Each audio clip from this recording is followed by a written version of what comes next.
All right, let's take a look at a dimensional analysis problem that is rooted in chemistry rather than in sort of basic math manipulations. However, our strategy is going to be the same, and it's important that you realize that. Here we're asked to convert between grams of nickel and atoms. Now, notice that nickel is an element, so it's going to be a collection of atoms.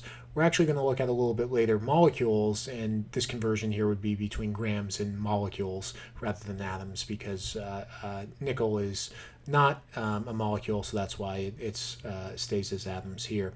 The only problem here is that I don't think we know a way to go directly between grams and atoms, so we need to think a little more creatively about how we can simplify this problem.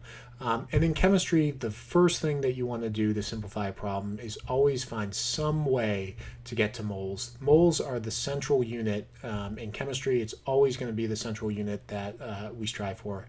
Obviously, that's not necessarily always true in every problem, but as a general rule, going to moles is always a great first step. So as we think about this problem, we know we can go between grams and moles using the molar mass, and you've talked about that in your class. We also can go between moles and atoms using Avogadro's number.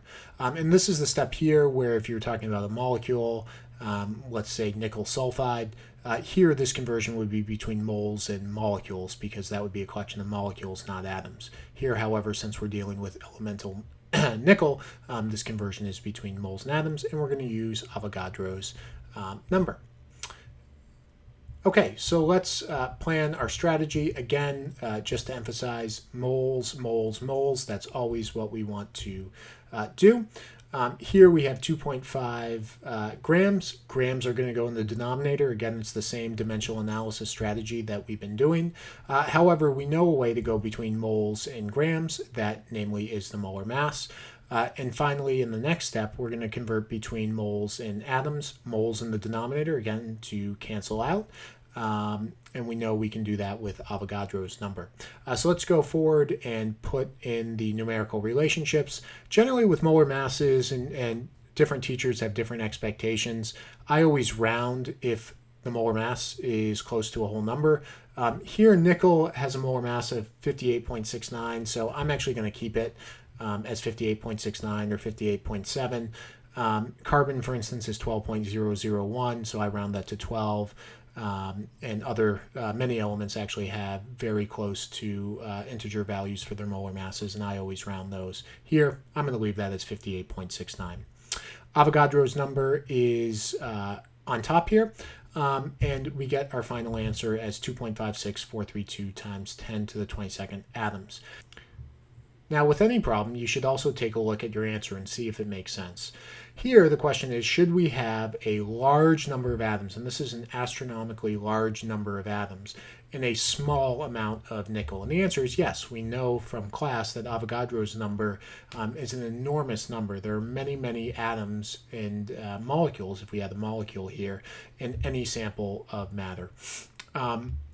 So this seems to me to make at least some sense. I'm confident that this is right. Now, a common mistake that students will make is to put Avogadro's number in the denominator here. Now, if you do that, this exponent, this answer, will be on the order of magnitude, and I haven't done the exact work out, but it should be around 10 to the minus 22nd or minus 21st or minus 23rd, somewhere in that ballpark. That should strike you as wrong for two reasons. One, this needs to be very large. 10 to the minus 22nd is obviously not large. Second, if that were the case, this would be an answer that would be less than 1. You can't have less than 1 atom in any sample. So that's a good check for you, especially as you go on and do more of these calculations involving Avogadro's number. Now, we also want to take a look at significant figures. Obviously, this can't be the correct number of significant figures. Our starting value has 3 significant figures here, so we're going to keep 3 significant figures. Here, if this was a 5 or above, we would round this digit. That's something I haven't mentioned in earlier tutorials. I also should mention that there will be some variation in this number here, depending on how many digits you carry Avogadro's number to, and how many decimal places and significant figures you take the molar mass to. Either way, this should be a very similar answer to what you get. Remember, the moral of the story is always convert to moles. Good luck.